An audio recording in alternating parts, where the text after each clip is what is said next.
The thing that haunts a person the most is not words, but silence.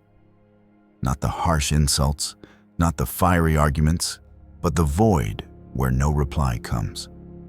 That cold emptiness haunts more deeply than any words, because it exposes a truth they were never ready to face. They once believed you would always be there, that no matter how many times they pushed you away, trampled on you, or left you would keep waiting like a placeholder. In their eyes, your love was an insurance policy. It could be lost, but it could always be reclaimed. They turned their back believing you would chase. They thought you would beg. They assumed you would break first. But there is one thing they never prepared for: your absolute silence. That silence is an invisible blade, stripping away the control they once enjoyed. When you stop explaining, stop arguing, stop exhausting yourself to prove your worth, the power in their hands turns to dust. They wait for anger, for long, desperate texts, for screams that show how much you hurt. But all they get back is nothing.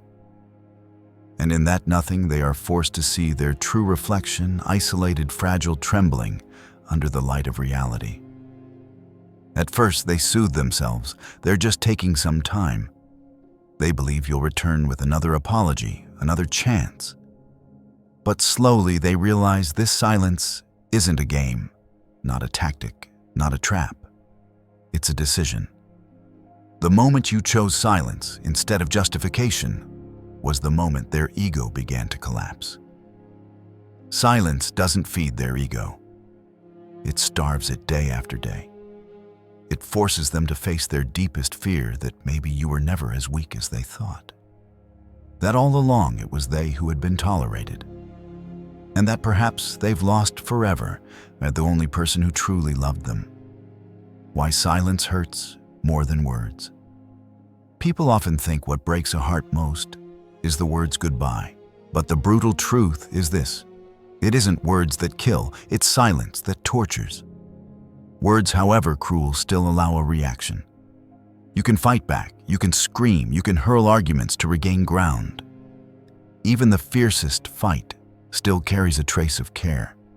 It's like a punch to the face, painful but clear. You know you've been hit. You still have a chance to strike back. Silence is different. Silence is like being locked in a dark room, no enemy, no sound, only you and your own shadow. Nothing to argue with, nothing to hold on to. You don't know whom to fight, where to place blame. And in that void, the imagination becomes the cruelest torturer.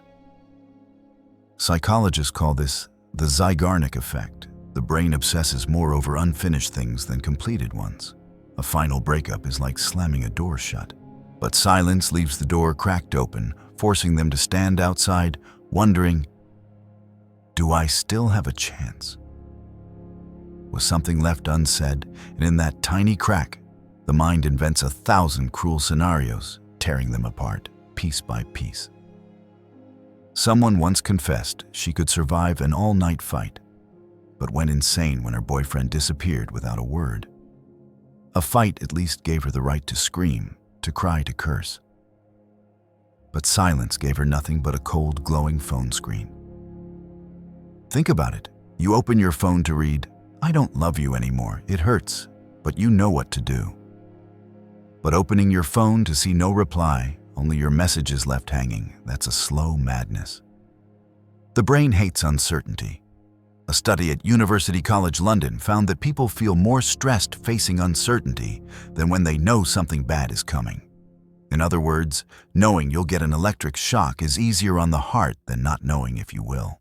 Silence is that uncertainty, spiking cortisol, racing the heart-shattering sleep. To make it clearer, words that end a relationship are like a single stab. Blood spills, pain flares, but the wound will heal. Silence is like a drop of water falling on the same crack day after day. Not enough to kill, but enough to unnerve, enough to turn a sane person into an insomniac gnawing on themselves. Silence is also like a phone screen stuck on the loading circle, spinning endlessly with no result. If it said failed, you'd know to retry or give up. but spinning forever. That's when you want to smash the phone against the wall. Love works the same way. They don't go mad because they lost you. They go mad because they can't grasp what happened. Silence is cruel in another way. It starves the ego. In a fight, the ego still feeds on attention reaction, the confirmation that they matter. But in silence, the ego withers, shrinking day by day. And in that collapse, they finally realize they no longer have the privilege they arrogantly believed would last forever. Epictetus once said, "It is not what happens to you, but how you perceive it that makes you suffer." Silence is the harshest test of that truth.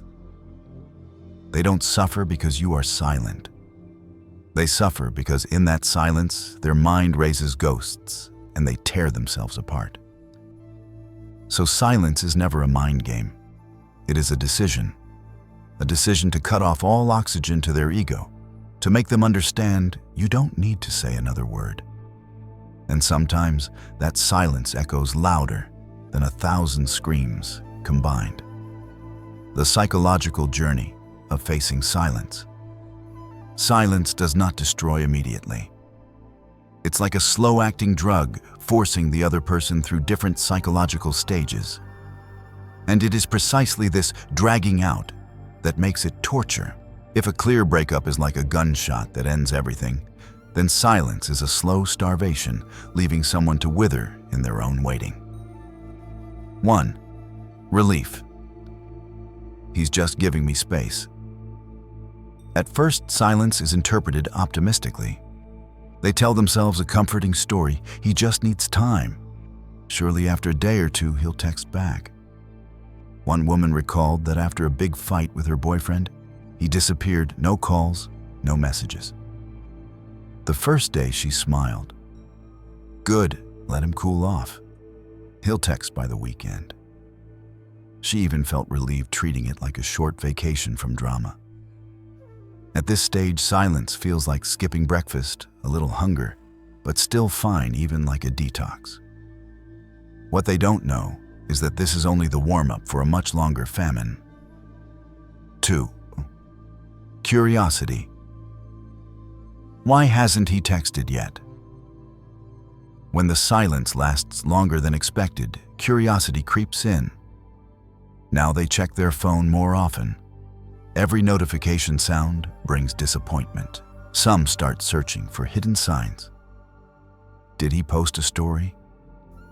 Wait, was that status about me? Why did he like that photo? Curiosity turns them into amateur detectives, scanning comments, piecing together clues like solving a crime. Psychology explains this clearly. When the brain anticipates a reward, in this case, your message, dopamine spikes. When the reward doesn't come, dopamine creates a craving void, gluing them to their phone.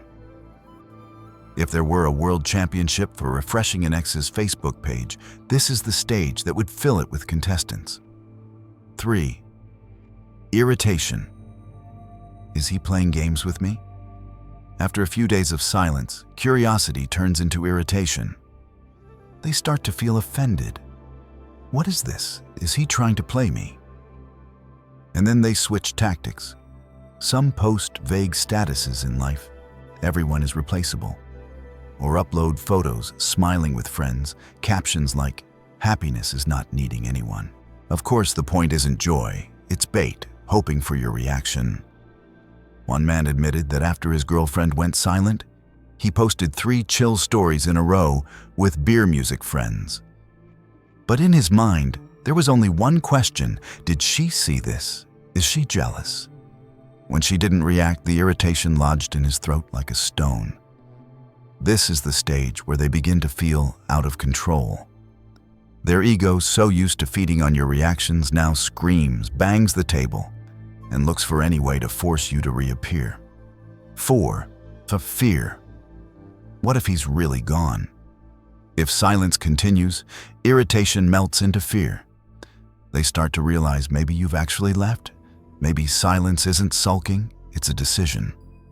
One woman confessed when her boyfriend went 2 weeks without contact, her biggest fear wasn't he's mad. but he doesn't love me anymore. She imagined, does he have someone else? Does he even think of me? Or have I already been erased from his life? Research in relationship psychology shows humans fear loss more than they desire as gain. Your value suddenly skyrockets, not because of what you do, but because of your silence. And in that silence, for the first time, they must swallow the truth they no longer hold power over you. 5. Regret. I just lost something I can't get back. Finally, silence delivers them to the bitterest stage regret. When anger fades, when irritation is gone, when hope runs dry, all that's left is a void haunted by memories. This is when they begin to remember the sweetest moments, a song you once sent, an evening sharing pizza, a silly comment that now brings tears. Regret is when they realize what they once took for granted has vanished. Studies on emotional memory show that the brain tends to rose-tint the past after a relationship ends, meaning they recall the good and forget the fights. The longer the silence, the stronger those golden memories become, turning you into an irreplaceable figure in their mind. And here comes the final blow. They realize maybe you were never the weak one. Maybe it was they who were tolerated. And maybe this silence isn't a pause, it's an ending. Silence is a 5-step journey from relief to curiosity, to irritation, to fear, and finally, to regret. Each step is a rung down a ladder, and at the bottom lies only the darkness of loss. People often think silence is avoidance. In truth, it is a choice, a cold but powerful choice that turns you from the chaste into the one holding the scales. Epictetus once said, "Anyone who makes you angry has conquered you." When you choose silence, you deny them that victory. And so all they're left with is a battle with themselves. And that is a battle they will always lose. Silence reclaims position. In the past, they held all the power. They believed you would always be there like a loyal soldier awaiting orders. Every time they left, they were certain you would chase. Every time they hurt you, they were sure you would automatically forgive. In their mind, you weren't a person, you were an endless supply for their ego. But then one day, you went silent. No announcement, no warning, no banner of protest. You simply set the phone down, quietly, stepped away from the game they thought they controlled. And from that moment, the balance of power shifted entirely to you. Silence is like a coup without a single shot fired. No rallying cries, no bombs, only the once proud ruler realizing the throne is empty while the crowd has already turned away. Once the story in their head was, "You'll never leave." But now silence forces them to rewrite the script. You are not a pawn. You are the one who withdrew your army, leaving them alone on a decayed throne. In every relationship, there is always an invisible stage. Who needs who more? Who fears losing who more? As long as you argued, explained, or clung, they were winning. But the moment you chose silence, the game ended. They thought you were running away, but in truth, it was they who were left behind. Picture a proud general commanding his troops to advance only to turn and see the camp deserted, soldiers gone, leaving him standing alone in the battlefield. He didn't lose because the enemy was stronger. He lost because there was no one left to command. That is the humiliation silence inflicts on a proud ego. Stoicism teaches true strength lies not in what you say, but in what you no longer need to say. Marcus Aurelius. The less a man has to prove, the more power he holds. And when you are silent, you no longer prove anything, because you've risen to the higher ground, the place of the one who does not need to speak. In politics, a coup happens when subordinates stop obeying. In love, a coup happens when the heart stops begging. And just like that, power changes hands.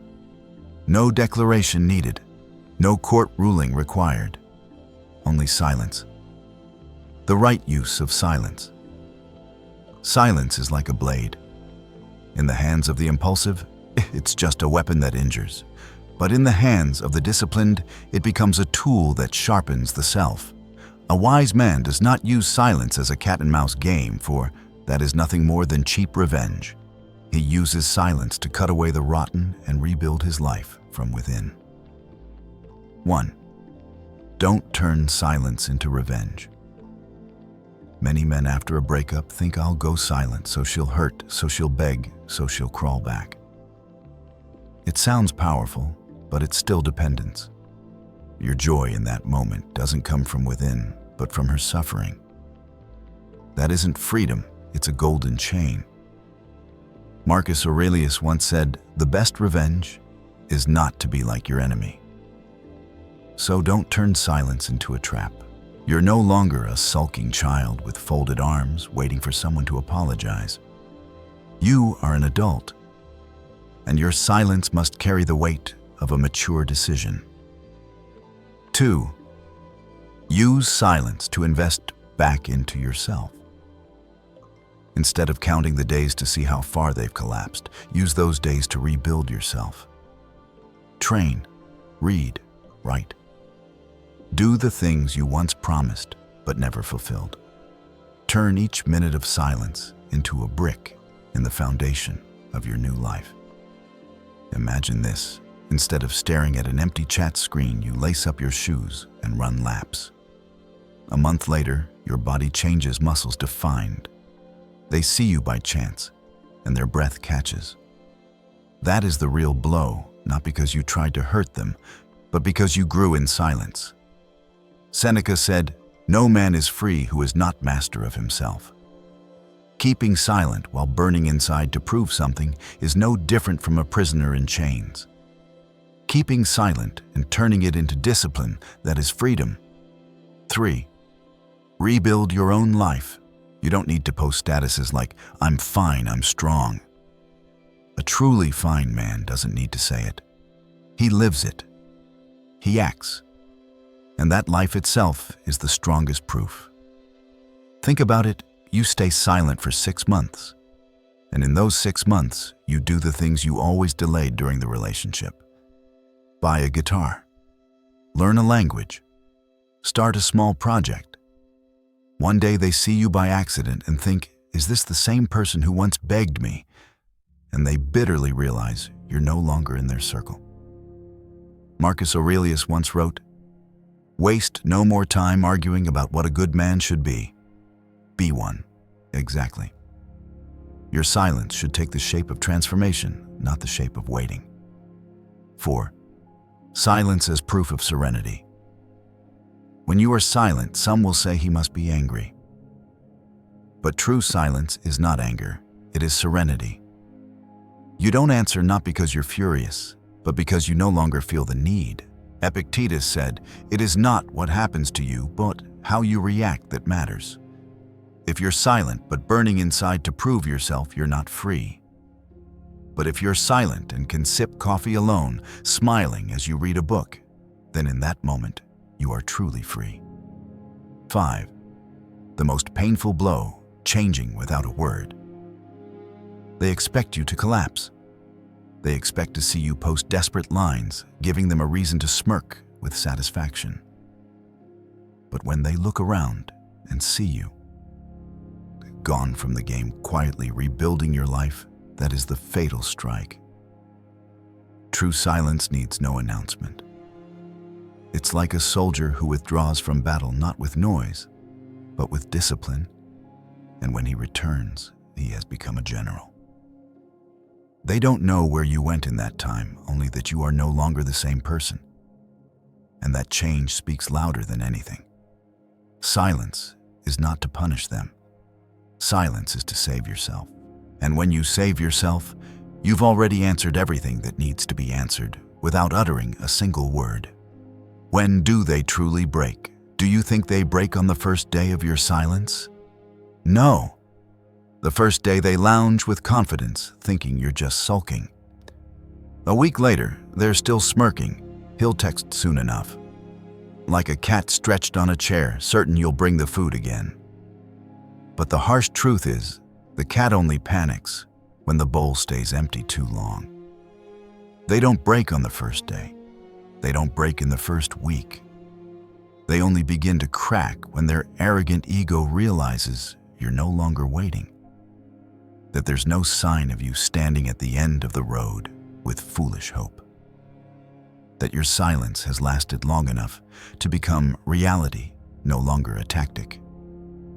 Picture this one afternoon they scroll through social media. They hope to find a post of your pain so they can gloat. Instead, they see you smiling, truly smiling with friends, or simply a photo of coffee and a book. That smile is not forced. It is serene enough to choke their breath. That is the moment they understand your silence hurts them more than you'll ever know. They spiral into regret. The things they once dismissed, the long texts you sent, the waiting eyes you gave, now return as knives piercing their chest.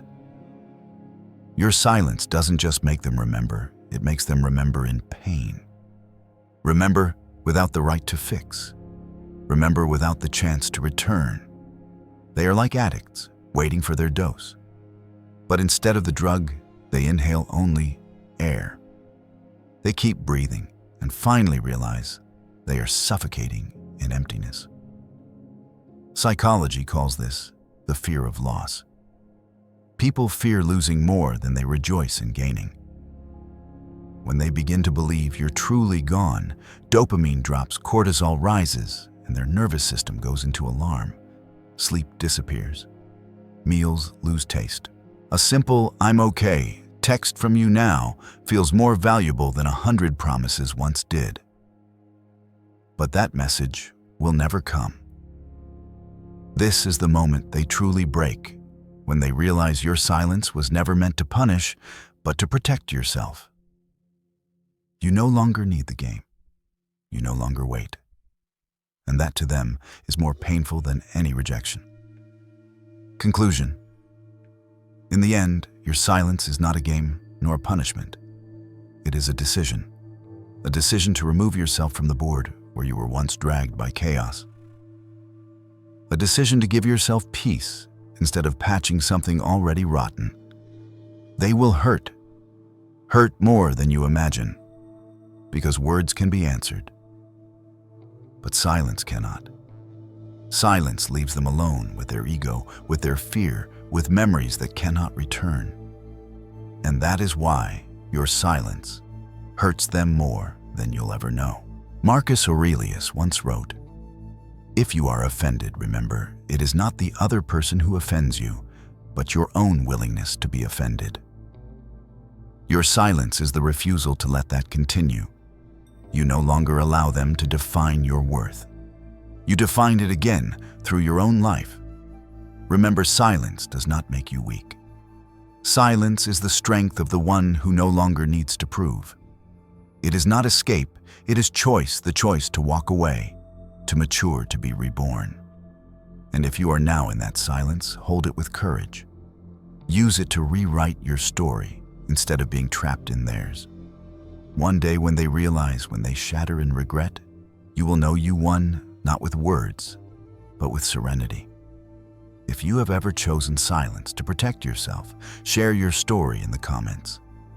The light of your experience may guide another man who is lost.